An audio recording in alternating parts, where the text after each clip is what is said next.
because you're taking money from somebody, speculating on future growth for business, somebody yeah. else. Morning, everyone. Welcome to Monday. I see, we got the treasurer. Yes. Huh? Kathy Funk Baxter, Finance Director, and I'm going to first go over the financial data that we have for the Treasurer's Office. Okay, our Treasurer's Office is funded by the General Fund. So, but they are one of our departments that bring in the majority of our revenue. So their revenues will exceed their expenses because of that. So one of the largest areas on their budget for revenue is our taxes, our property taxes. And in total, all taxes that they are budgeted for, it's $21,583,000. We brought in $1,943,000 basically. And so that's just the beginning of the collections for this year. We should be seeing that also increase.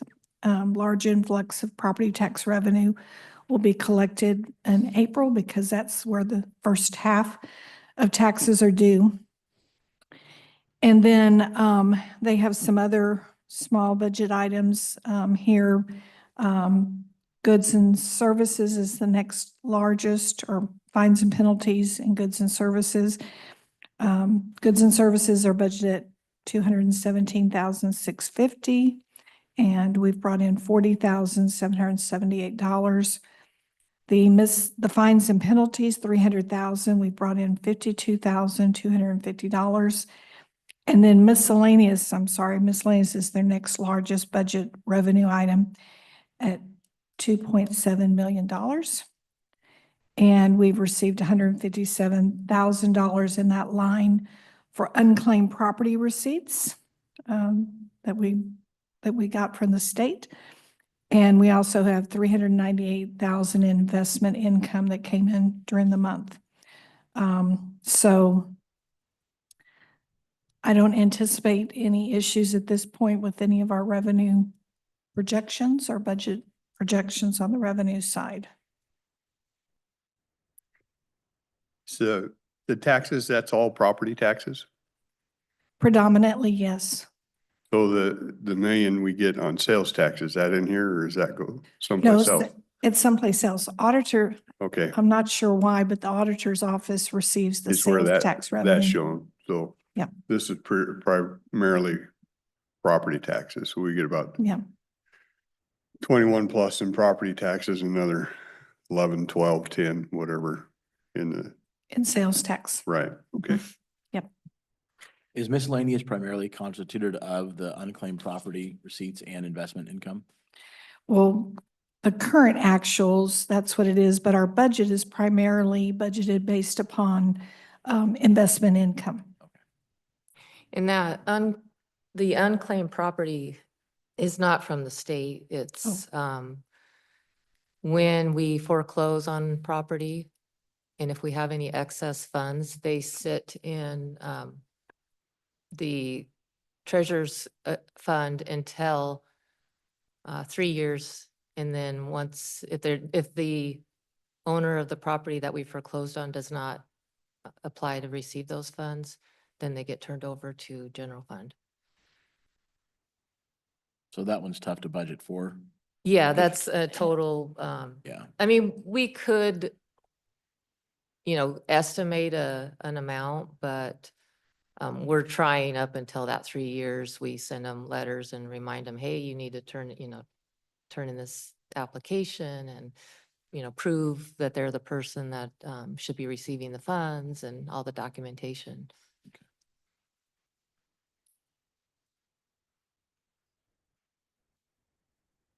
Okay, any other questions on revenues?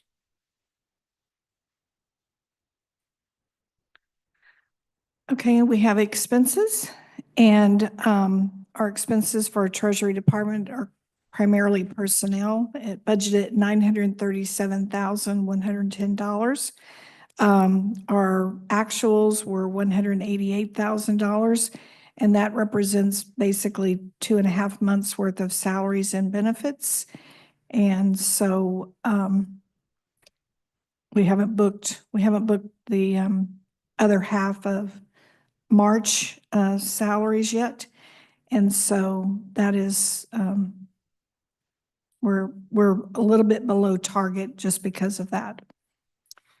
On our supplies, it's budgeted 18,500, and we have already expensed $12,125, but I think we had a expense on our property tax materials that went out. Yeah, a lot of the supplies on that line are for tax statements. The, paper and printing are under the supplies column. And then on services, we had budgeted 140,626, and our actuals are 122,523. And that's primarily because of internal service billings. 82,000 of that 122,000 is our internal services for IT and risk management and industrial accident. So for expenses, I don't see anything unusual here to report. Kathy, are internal services typically billed once a year for the most part? Yes, Okay. they're billed in January, and most departments For pay. most departments? Okay. Yeah, and most departments pay in January. They'll pay in January or maybe first part of February. And as far as personnel, we have 10 FTEs for our Treasury Department, and we currently show no vacancies for their department right now. Let me go back to, apologize, go back to property taxes. Is that the gross number? Right? I know, is that the gross number and then the county keeps their portion and the rest go out to fire districts, or this is just the county portion? This is just the county portion. So the gross number would be somewhere around, any idea? Oh, I It's don't, much higher than this. 'Cause Yeah, The I county don't- portion is pretty small, right? We're Mhm. about, I think, less than 2% or something like that. I don't remember those numbers, but Yeah. yes, the total of all is, I don't want to guess at the number, but Yeah, this is just for current expense, because we also collect for county road, and that's in its own fund. right. I just, out of curiosity, if that's easy to look up, do you mind shooting me an email? Okay. Of what percent of I total? I tax? just be interested in the gross, because people look at the property taxes and they go, well, this isn't gross, this is what the county gets, but the gross is way much higher than that. That pays for much more than the county, Yeah, we can get that for you. just for my own Yeah, curiosity. if you can break it down and show what percentage of the gross do we keep? That'd Well, be they, a good number. you have a sheet because, and I used to have it, and I probably still have it somewhere, that shows how property tax is broken down. And the county was actually, we're about, I think the last sheet I saw was about 1.7 or 2% of it. Wasn't a huge deal, but yeah. Yeah, we'll break that down and send it to all three of you so you have that information.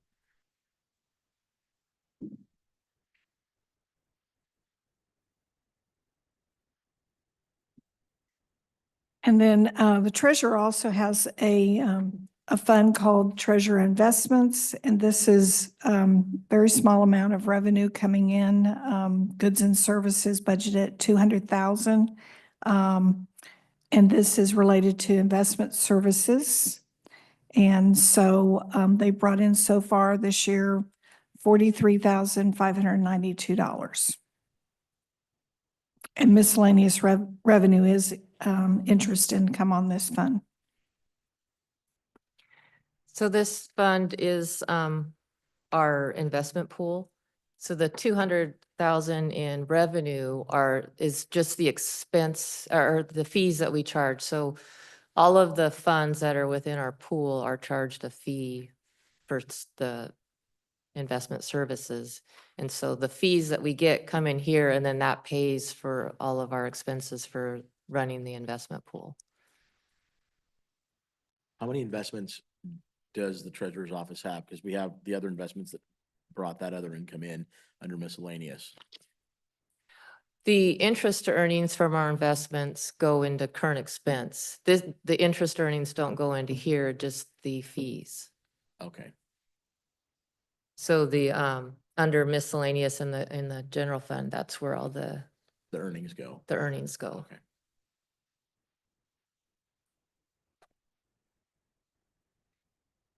So we collect this 200,000, we estimate it every year on, our total average daily balance of the pool and come up with how many basis points we're gonna charge to our participants. And then we have the investment advisor that helps us with, the investments, and we pay a portion of our, investment deputy's salary comes out of here as well. And so those fees are being paid through this fund. Are the fees level to the participants? Like, the different municipalities that participate in that, do they all pay the same fee or is it proportionate to what they invest? They all pay the same fee.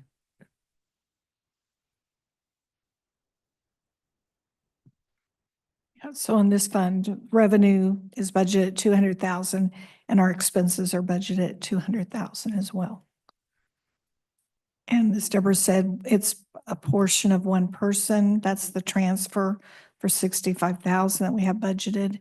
And then services are for the external advisor. That's budgeted at 123,000.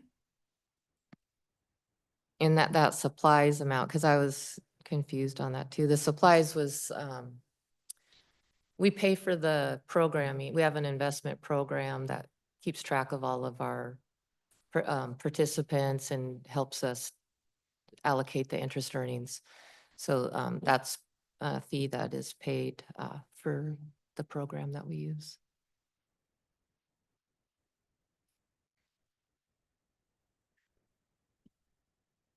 And that's all I have on the financials. Okay. Yeah, just a few things that I wanted to talk about was, the first half property taxes are due by April 30th. Second half is October 31st. For the first quarter of 25, our collections is at 6.97%. Last year was 7.54%. And I think the reason that it's down a little bit is last year we were able to get our tax statements out on February 6th. This year, we didn't get them out until February 20th. So we've been collecting, less days.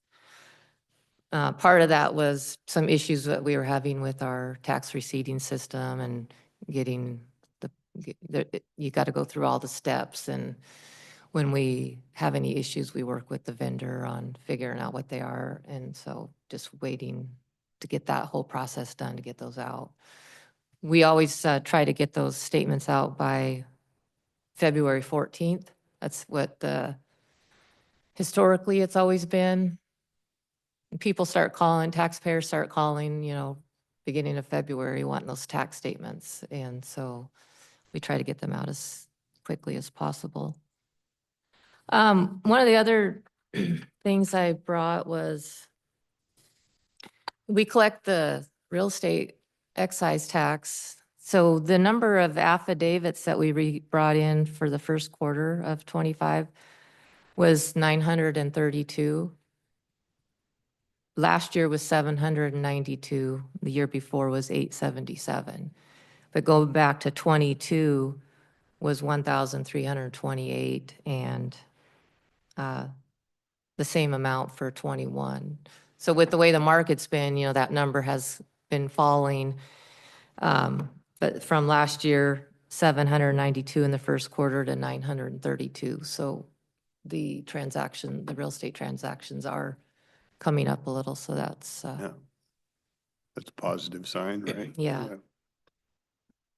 I looked at this morning just to check, and the 30-year average home loan right now is at 6.8%. But with the way that many homeowners are locked in at the 3% interest, on their mortgages, it's, the inventory is still low, and how that market is going, so. Another good news is last year, 24, so I didn't have a separate position for chief deputy. My investment officer was my chief deputy, and then my foreclosure deputy kind of helped with the front office and with the excise tax and kind of helped with those processes. And so in the budget process that we did for 24 for 25, I asked to have my chief deputy separated from my investment deputy because I needed more help up front.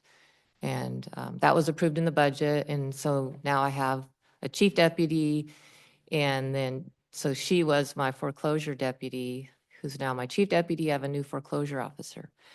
So I don't know if you guys remember in January when we had to write off some of those delinquent personal properties. We, this last year, have been working hard on getting those collections and getting that cleaned up. So just to report, in July of 24, we had 236 delinquent personal properties. And what happens is if a personal property business closes and they shut down, and there's nothing we can distrain on because their equipment's gone, and we lose that revenue and we have to write it off.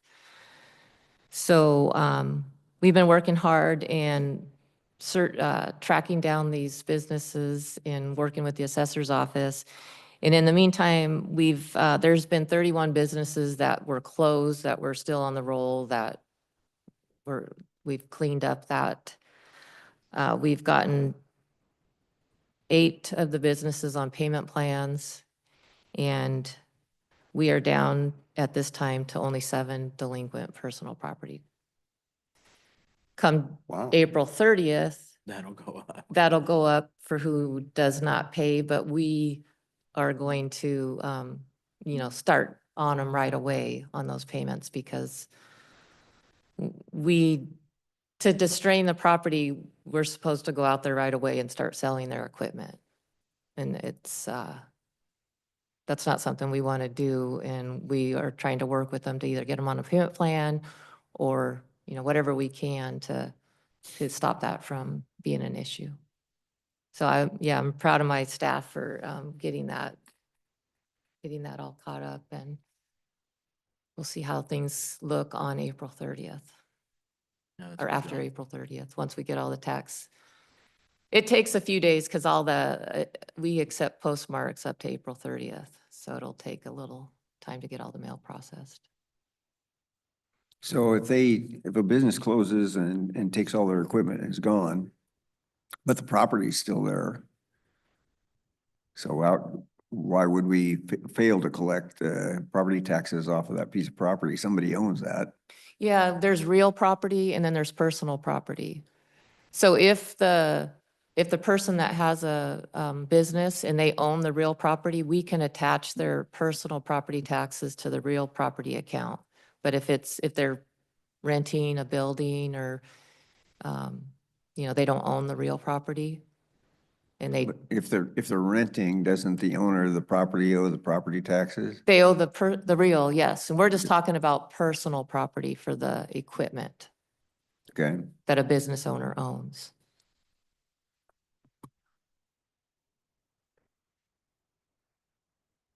All right. The other thing I could report on is for our investment, Cowlitz County Investment Pool, our balance on the first quarter, our total portfolio is $411,700,000.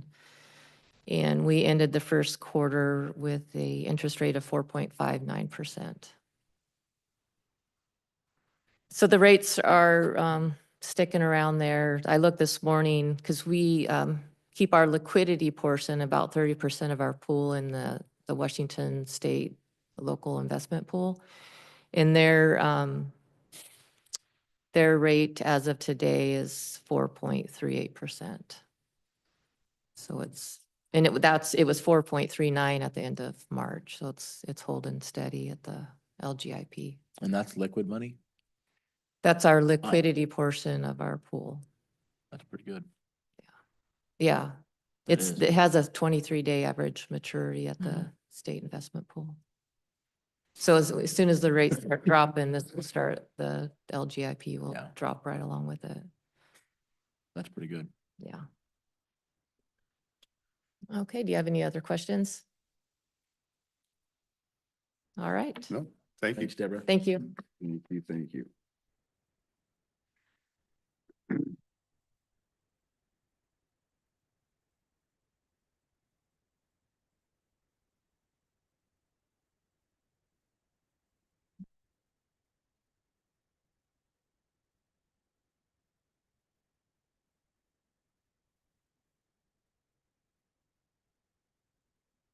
Good morning. I'm Brad Thurman, Cowlitz County Sheriff, and joined by Jason Lorraine from the Prosecutor's Office.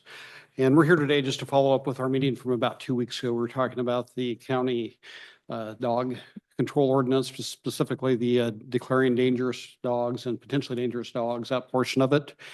And as a follow-up to that, myself and Mr. Lorraine had a phone call with Mark Scheibmeyer on Friday. He's the county's hearing examiner and currently has an agreement with the county. And reading it, it looks like it's kind of open-ended to take on new duties. Currently, it addresses health and human services and building and planning, but there is another sentence that says he can take on other things. Speaking with him, he is willing to do so, and he has done so up in Lewis County for many years. And from that conversation, a couple things, I guess, points to make. One is currently there's a cap on his agreement for $20,000, which would be at $250 an hour. That's 80 hours a year. He said the last few years he hasn't even come close to touching that amount of money, so it probably would work unless there's some big projects coming up. The other portion of that would be to do an addendum. Currently, the agreement specifies that he has to come down here in person for hearings and does so. And as he pointed out, that's about 2 hours of travel time at $250 an hour to come down here to do hearings. And so he's not objecting to doing like some kind of digital Zoom type hearings on these things. I know we had a discussion about that with Mr. Lorraine. I guess some people do want to have an in-person hearing. So I don't know what the board's thoughts are on that. I was thinking we could maybe make an option if we wanted to go down that road with him and have a hearings examiner and give the individual that wants to contest their case option about either doing it on Zoom or in person. So that's essentially, I think, where we're at with him. He's willing to do it, and we just be a matter of amending the county ordinance and getting that approved and set that motion in place to make that happen. And I don't know if Mr. Lorraine has anything to add to that conversation. I think Mr. Scheibmeyer brought up a couple good points on the process of being in person versus having like a Zoom hearing. And his point, it goes directly to be the opportunity to be heard. People, when they're in person, have that feeling of being heard, whereas over Zoom, it's really impersonal. And they're not likely to walk away with what is already an unpleasant experience, feeling as if they did have that opportunity. I think his preference obviously would be to have the in-person. My suggestion is that that's probably an appropriate way to approach it. We know that the county prefers to have Mr. Scheibmeyer down here performing his duties as a hearing examiner. Obviously, Zoom reduces costs. That's $250 one way. That's $500 round trip. That's expensive, especially when we have an 80-hour cap. That's 2 work weeks for most of us who are working for the county. So that's something for the board to consider, whether or not you want to have actual hearings here, which in this instance, there are potential criminal attachments to a determination of a dangerous animal. Not in the initial one. There are obligations from that initial hearing, but once animal is determined to be dangerous or potentially dangerous, the next time there is certainly a criminal attachment. So having an in-person hearing affords better due process. That's probably one of the issues that occurred up in Lewis County back in 2016, the lack of that option of hearing. So those are things for this board to consider. Ultimately, there should not be a conflict of having an independent attorney being the hearing examiner in this, so the county can defend any decision that is made by that independent attorney in a Rouge appeal, which is an appeal to Superior Court, which will have to be written into the quote itself. So I think going forward, as we suggested last workshop, the hearing examiner might be the best option. It's available. It's just how this board wants to go forward with it, in person or Zoom or a combination of both. How does he currently do it for the other ones that he does hearings for? What was that again? How does he currently do the other hearings that he does for us? Does he do those by Zoom? Does he do them in person? Is it a combination? It's required to be in person. But as of right now, he said that he's nowhere near the 80 hours work that in prior years he may have arrived at. Sheriff, historically, how many of these dangerous animals situations do we have a year? You've spoken with some attorneys and dangerous animals, probably about 5, I would say, historically. Yeah, we took this on, well, last year. We didn't deal with that previously. And last year, I don't think we had any last year. I know currently we have one pending, but I would, at the most, I'd say 5 or 6 probably is what we'd be looking at. And that's, if we make the declaration or serve them, then they have to request a hearing. So not everyone who gets served with this notice would request a hearing. They just comply with it. And as the sheriff informed the board last workshop, there is the potential written into the code that we could combine them, because once we've served them, provided them proper notice, those hearings can be set out within a duration, but you can extend that duration up to about 90 days. So we could combine a number of hearings for one day. And when we discussed that with Mr. Schadmeyer, he said that would be ideal. He could sit down and hear a number of cases.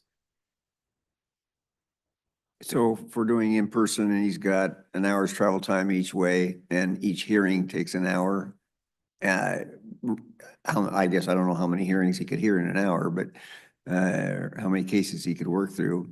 But if you had 6 a year and you narrowed it down to 2 people at each one of those hearings, we're looking at what, $1,000 each time he has to come to have a. It seems reasonable.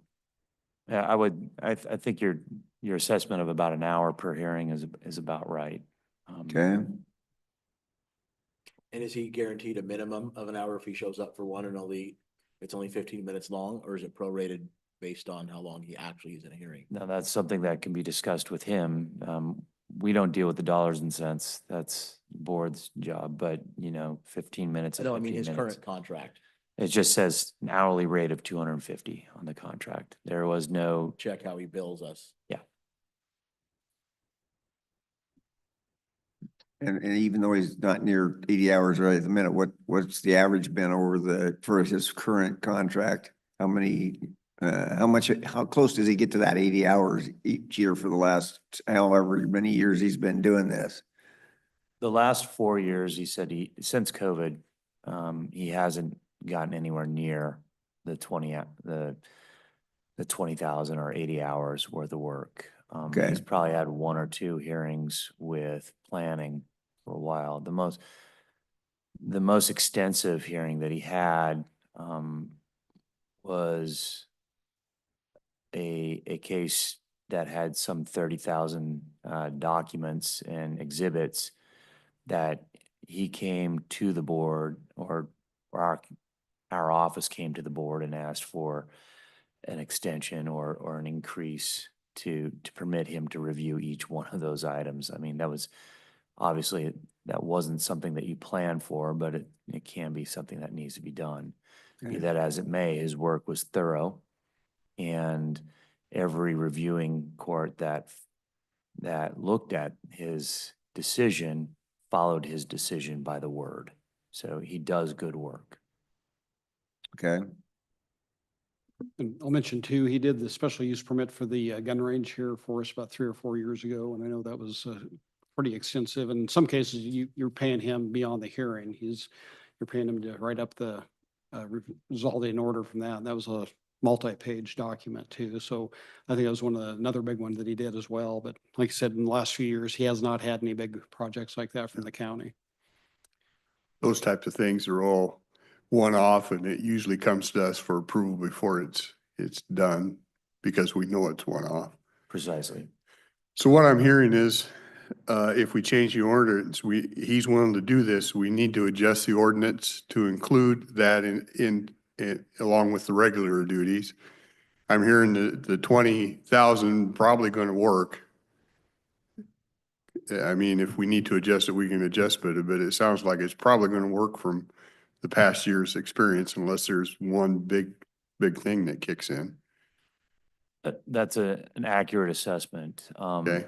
Having an addendum to the contract could ensure ease in process rather than, oh, I'm at my 20,000 or at my 80 hours. And, we've got these additional things. We're not even through the month of September. Then we'd have to come to the board, or he would have to come to the board for further increase in the funds. So having that addendum could assume, a little wiggle room into the contract. It's really something that the board should consider. Well, I don't know what you mean by wiggle room. Do you Um, want a different figure there, or do you want a different wording? Not a different figure as far as financially, but increasing the amount that the county is willing to pay him for an annual fee, the potential for fee. And the wording could be, regarding the dangerous animal decisions, or, limiting it to just that function. It's an option for the board to consider.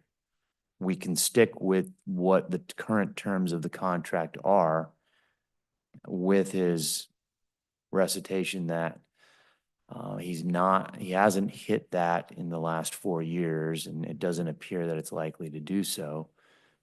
We don't know what's in store with planning right at the moment, and usually planning is the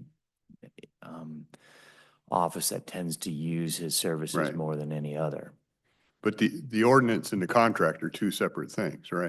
Correct. The ordinance itself, there's some minimal changes in there. We've already changed the ordinance for the hearing examiner to permit him to hear appeals or anything regarding dangerous animals going forward. So that's not a problem. It's just changing 613, the process in 613 for the dangerous animal determination. So those changes to the ordinance were good there. The other things we're talking about are contract. Finances. And right now, under the contract, we want in-person hearings, and the question is, do we want a in-person Zoom, or do we want an option? Is that the question? Because right now it's in person, right? Well, currently, we haven't had any under the new ordinance yet, so it really doesn't specify, I don't think, So- on the hearings. It could be. How he does it is in the ordinance, not the contract? So let me bet. Historically, Cowlitz County has required its hearing examiners to be in person, not to perform anything via Zoom. And so we're taking the approach that, again, the county prefers that Mr. Schobmeyer appear in person and perform those hearings in person. Okay. And my suggestion is that performing those hearings in person is actually a good thing, because people who are subject to the hearing. I'm not arguing with that. I'm trying to figure out where that is. I don't know. Is it in the ordinance or is it in the contract? It's not in 613. Okay, It may so be in the then hearing it's just examiner a- ordinance. I'm not sure I understand either. Yeah. Well, in Mr. Scheibmeyer's current contract, it specifies that his hearings will be in person. Okay, So that's where and the that existing- the is. So existing-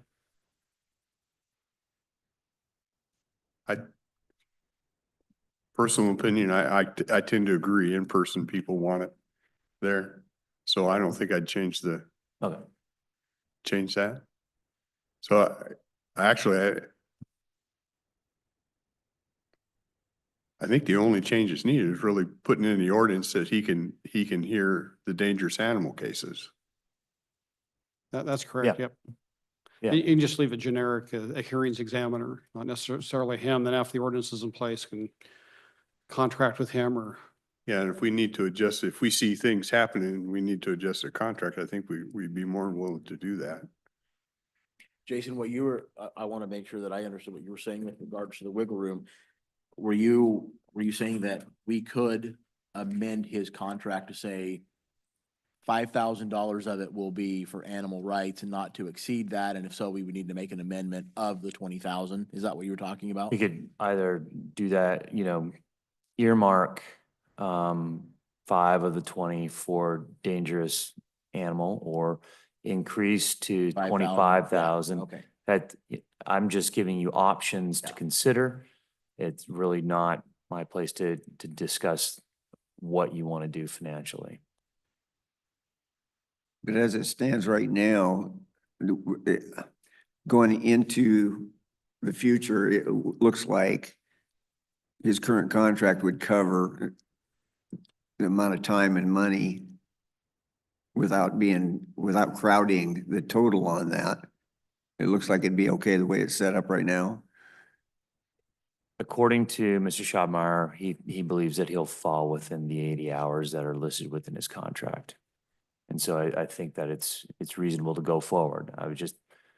Again, my job is to provide you options. Right? Okay.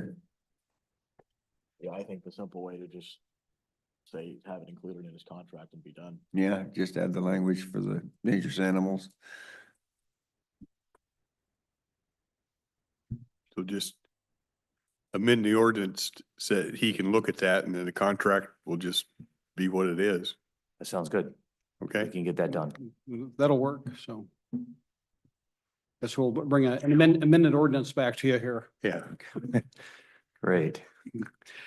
The second issue I just wanted to talk with you about was since we last met, we'd had a couple meetings with Longview and Kelso. One was with the Humane Society of Southwest Washington. Then the next day we had one without them. But I guess long and short of it, moving forward, Longview is interested in going out for a request for proposal for animal sheltering. That's kind of the direction from their council, and they've asked the other cities in the county to join them in this. And towards that end, they'd like to form a ILA, kind of jointly specifying specifications for animal sheltering, then going out for a request for proposal to see what's out there, who may want to step up and do that. We did discuss out in our meeting with the Humane Society of Southwest Washington, said they'd are comfortable with that. They'd be willing to bidder on the process. And I guess they did so down in Clark County here a few years ago, and they were actually the only entity that came forward with a proposal to do that. So they're aware that is coming. That's they deal with that with other entities in Clark County and are expecting that. So I guess the question for your gentleman today would be, are you willing to allow myself, Mr. Lorraine, to enter into discussions with Longview and the other cities that want to participate and form an ILA to move forward with an RFP on animal sheltering for the future? So then if we were all together, it'd just be one contract for the county, basically. Yes. Assuming all the cities and everybody wanted to be part of this. That's the intent, yeah. Yeah. To gather together and have one contract and I guess be all on the same terms of what we're paying. That was part of the conversation in the beginning, wasn't it? That's what we were shooting for? Yes, Yeah. yeah. They, I guess, kind of put out separate contracts, had separate terms for the county versus the cities. We did kind of come together jointly and negotiate with them, but that's our intent. I think we're stronger when we bargain together. Yeah. I don't have any heartburn with it. Me neither. No, I don't. Klamath seems, they may not want to do it. They seem to be happy doing what they're doing, so. Yeah, they really never have Yeah. participated in that. And Longview's willing to take the lead with their legal counsel and drafting that. And certainly, I think Mr. Lorraine would represent the county's interest as well on that. That is the plan, if you guys are amenable to that. I'm good with it. We do- Yeah, I recently in a conversation with Todd Deinhardt about how Woodland resolved theirs. Being an accountant by nature, he went through line by line, every single animal that he got from the Humane Society, what they were claiming that they picked up animals in Woodland. And he went through line by line with address by address and eliminated 2/3 of what they claimed because they were outside city limits. And he pushed that over on the county because it was county animals, not, so he felt really good that he greatly eliminated a major portion of that contract because the animals were actually outside of Woodland city limits. So, yeah. The same thing happened with Castle Rock as well. so. Yeah, I can imagine that a major portion of this is gonna get pushed out on the county if people are paying that close of attention to it, so. But the flip side is the Humane Society can jack the numbers up on everybody. They're gonna use those numbers to their advantage. Yep, and just for this year, I know, it turns out Castle Rock and Woodland are wound up paying the same amount for animal services, which isn't really proportionate to population or anything, so. But that's why I think it's good to get everybody together in the same room and set some parameters that are kind of equal across the board, and so it's equitable. Yeah. I think it's worth the effort, sure. Me too. Okay, alrighty, well, we'll be back. Okay, Thanks, Sheriff. thank you, guys. Thank you. Thank you. Jordan, you got off easy today. He was on vacation last week, he missed out. Yeah.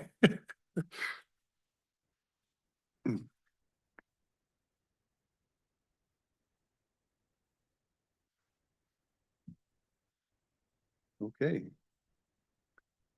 Any miscellaneous guys? Okay, we can recess till 10.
Okay, we're back from recess. We'll head into agenda items.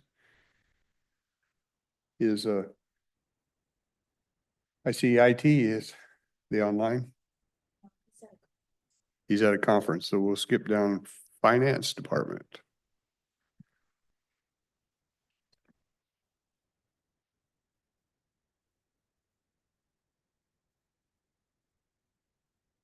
Morning, Kathy Funk Baxter, Finance Director. We have a agenda item for resolution to establish a petty cash fund for our cafe that's at the Hall of Justice. We're requesting $500 to make change so that we can accept cash transactions. We currently have been accepting card-only transactions, and we've been keeping track of complaints about that from the people that have visited the cafe. So we're requesting to establish a petty cash fund, and we've procured a safe and all the things necessary according to the treasurer's policy for having a petty cash fund.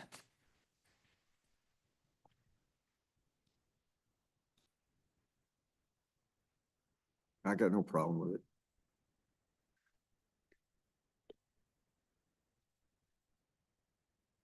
Yeah, So I'd set up, they have a procedure at the end of the day, they close and lock everything all up and do an accounting process when they close the safe. Yes, and so we have a secure storage room that we're going to have the secure safe in. And we also have a program that we have to keep track of all those sales. And my department will be recording the miscellaneous receipt and reconciling. Okay, How many complaints do we have so far? Excuse me? How many you said you're keeping track of the complaints about not having cash? How many do we have? I don't know. I think it was a total of maybe we've been open 2 weeks.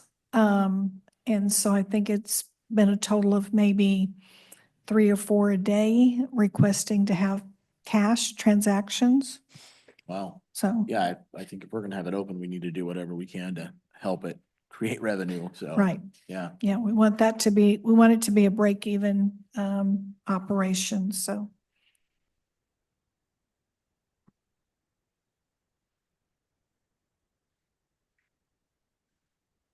okay, thanks. I guess, Travis, you're online? Yeah, I am. Good morning. Can you hear me? Yeah. Mhm. All right. Not sure. I don't think video is working for some reason. Switched my camera here, but I'm going to proceed without that. Okay. So, all right. First up is a new policy is being proposed for electronic communications. The new policy replaces the electronic mail and text messaging policy, which was revised last 10 years ago. The policy is updated to incorporate provisions to reflect changes in communications platforms and the way we utilize them. In the past, it was appropriate to store emails in offline files, commonly known as PSTs, due to the capacity constraints on the email server and the network. The capacity limits on the email platform are now significantly higher. PSTs and offline file storage are no longer necessary for archival. It's also problematic to do that for multiple reasons. One of them is that it's hard to support them and they make it difficult to fulfill public records requests. Additionally, the other change in the policy primarily is that instant messaging is now very common in business, and the county's been slow to adopt the technology, partly because of our lack of policy. So this is the first step in moving that forward by revising the policy to incorporate instant messaging and clarify that it's like text messaging and that it's intended to be used exclusively for transient communications. So if you approve this moving forward with the proposed change, IT plans to work to enable the use of the available instant messaging platforms to the extent that they can be supported and governed. And that's the first item up. Any questions? so is this the Teams stuff we've been talking about? It is. We're generally referring to it as instant messaging because instant messages could be enabled in other platforms also, but for all intents and purposes today, that's probably going to represent 99% of all instant messaging. supported or by the county. Is this only in-house instant messaging? Initially, the intent is to roll it out exclusively in-house. It could be enabled to be used with other corporations explicitly, named corporations that we might do business with or government entities that we might do business with. But initially, it's intended to be exclusively internal. Travis, are there going to be any additional costs or anything that we're going to have to amend implementing this process, this new process? I think the biggest cost is for the learning curve. You know, this platform is already included in our existing licensing agreements. It's more about learning curve and understanding how to leverage it, implement it fully, utilize it. So one of them, for example, would be learning how to do records requests and fulfill those.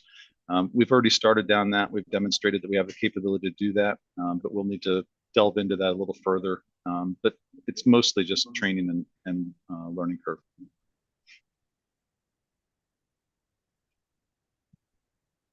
So the intent of this is to be in-house communications that are business related to the county and not just a general BS session going on? That's exactly right. Yes. Okay. So it becomes certainly more convenient to send messages that say, you know, hey, here's something that's new for sale, or are you at your desk? Can I come visit you? That sort of thing. So there's just, you know, very transient messages that today are sometimes phone calls, but sometimes they're also people are not at their desk. You can't tell. And so it just fulfills a need that is used quite commonly, similar to what people use, you know, their SMS text messaging for, but that's also comes with its caveats and challenges. What's the retention time on this platform? We've defined it in this policy as 90 days.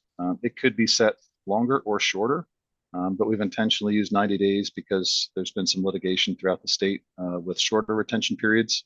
And we've currently used shorter retention periods in configuration. So we plan to extend that once the policy is adopted.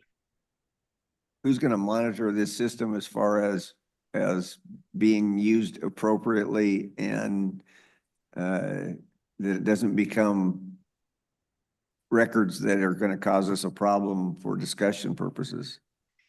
Yeah, that's going to be the responsibility of the department heads, and they'll be expected to review it in a similar way that they currently have the responsibility to review emails. Okay.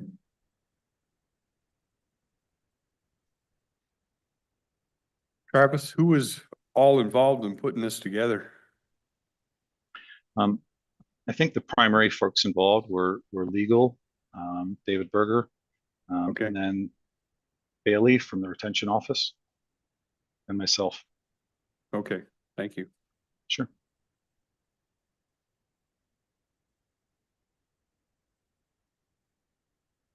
Any other questions on it?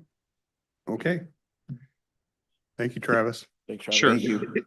If I may, while I have the floor, can I just have one more minute of your attention? Yeah. Yeah, for awareness, I wanted to bring up a separate item and just bring it to your attentions for general awareness. But the IT department is going to be exploring opportunities to partner with a new strategic service provider or providers. Our current vendor who provides general IT services and augments our staff for specialized skills and experience, mostly related to IT infrastructure and workstations, has been unable to meet our needs for critical skills with IT engineers on an as-needed basis. The current contract and their primary line of business is to provide recurring services with a comparable number of hours and services every month. We're finding it more valuable to have the capability to burst that's more project related as opposed to more steady and more recurring. And so because of that, we're going to look to look for opportunities to partner with other providers who can provide that need on an as needed basis. We've found that to be more valuable while backfilling a staff member who separated a year or so ago. And as we've gotten a better understanding of our needs, it's more apparent that we should explore the services of other providers. And then additionally, we're going to continue exploring a relationship with a service provider who can provide ERP support The urgency of that need just recently increased as we have very limited capacity and redundancy among internal staff who support our ERP platform. And a key staff member will likely need to take some time off unexpectedly. So we're going to continue the market research that was previously started with vendors and work to move that to contract and begin services in short order as soon as practical. And Travis, am I correct in saying that the current vendor that we have has agreed that they're not able to really fulfill our needs based on what with their current capacity and what it is that they do for us? We actually need more than what they're able to offer us at this point. That's correct. It's a combination of their inability to meet some of the needs we have in terms of being able to burst for services, but it also does not necessarily align with their business model. And so in recent discussions, we've agreed that it's probably advantageous for us to consider alternatives.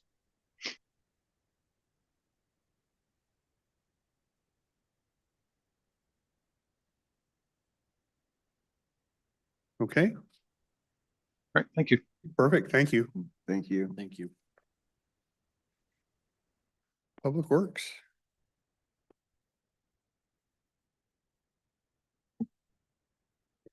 Good morning, Commissioner Sean Roy, Public Works. Today we have 4 agenda items to cover. The first 2 are going to be call for bids. The first call for bids for the replacement of the Cowlitz County Admin Building roof.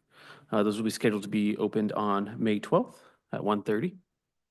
The second one is for our county-wide pavement overlay project. This is the asphalt overlays you see throughout the county. We're estimating about 10,782 tons of material going on the road this year. And that will be opening also on May 12th. Next up is some agreements, contracts, and bids. The first one, not the first time you've seen this, is in regards to the residential water meters, equipment and software from Correct Equipment, not to exceed $425,567.16. We awarded this a while back. We were just going through some of the process, and now we're ready to execute contract with them. And then last up is the bid award to Sterling Breen Crushing Incorporated for aggregate for the chip seal process. The total cost on this is $431,523.94, and that's a delivered product to our road shop sites for chip sealing this summer. So on that one, we did have 4 bids. Both 3 of them were all within about $20,000 of each other. And then the 4th one was about $100,000 higher on that. So very comparable bids in this one. You know what, quick question on both of those. Mhm. The first one, the water meters, those were ARPA funds, weren't they? That we set aside for that? Yes, sir. Those are all going to be funded by ARPA. And that's actually, we set aside, I think, $500,000, this actually came under, yeah. And this, we've seen when we did rock and stuff for our roads, it was just kind of, we took all bidders because depending on where we're doing the work, does this not work that way? Is this a little different? Correct. This is going to be delivered to site and stockpiled on site. So we just award to one bidder as it's Okay. a known quantity. Okay, And that's to all the county road shops that they'll deliver that to? Yep. Sometimes, some years we'll have pits around the county that aren't at a road site. Actually, yep, we do have one of those pits on Headquarters Road. That's not an actual road shop, but that's the closest to the area they'll be chip sealing that year. So we try and strategically place them throughout the county. gotcha, okay.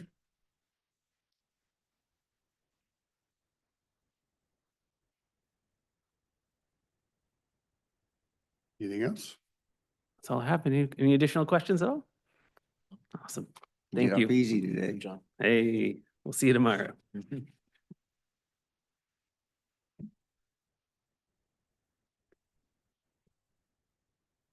Facilities maintenance, we covered all those, so we're all good.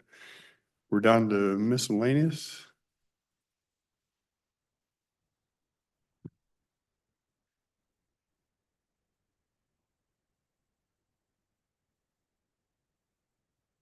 Does Jennifer need to be here or is that? Ren? Do you have something? Okay, do you, is HR gonna be here or are you good with it? You're, okay.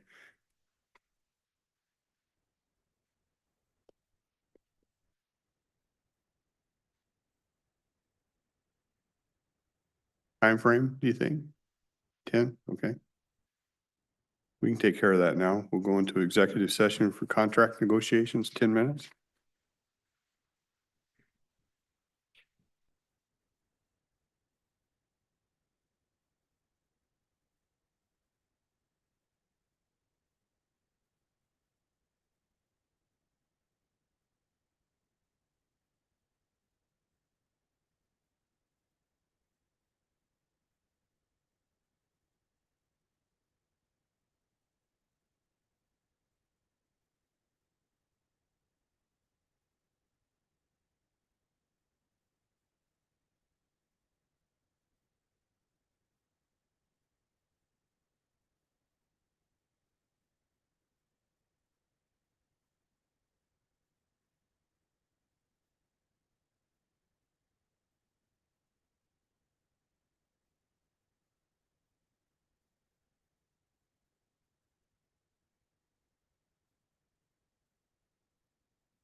board is extending the executive session for a period of 5 minutes until 10:33 a.m.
Okay, back from executive session, no decisions rendered. Jessica, we can head right into HR. I shouldn't have made you guys come out here because I just have more executive sessions Okay, to request. I have 3 performance of a public employee, qualifications of an applicant, and collective bargaining. performance of a public employee, qualification as an applicant, and what was the third? Collective bargaining. And how long? 20. 20 minutes? Mhm. Okay. We'll go into executive session. Okay.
The board is extending the executive session for a period of 5 minutes until 11:01 a.m.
Board is extending the executive session for a period of 5 minutes until 11:07 a.m.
The board is extending the executive session for a period of 5 minutes until 11:13 a.m.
Do you need on those? just a head nod. Okay, we're back from executive session. No decisions made. I'll turn it over to Jessica. Jessica Warren, Human Resources. I have a request from Risk Management. Kathy's requesting to increase the step for her risk manager to step 9 effective May 1st. And this is just one step above what she currently is at. And that's in recognition of completing a couple certifications. Correct, yes. Okay. Right. And then I have a request for my own office. I'm requesting to start my candidate for the deputy director position at step 5 based off of the experience that she's coming with. That's filling an open position that was at that same level. Yep, my last deputy director was at that current level, so this would be budget neutral. Okay. See any objection? No, Okay, thank you, commissioners. I appreciate your time today. Okay. Thank you. thank you very much. Anything else, gentlemen? Okay, we will adjourn till tomorrow morning.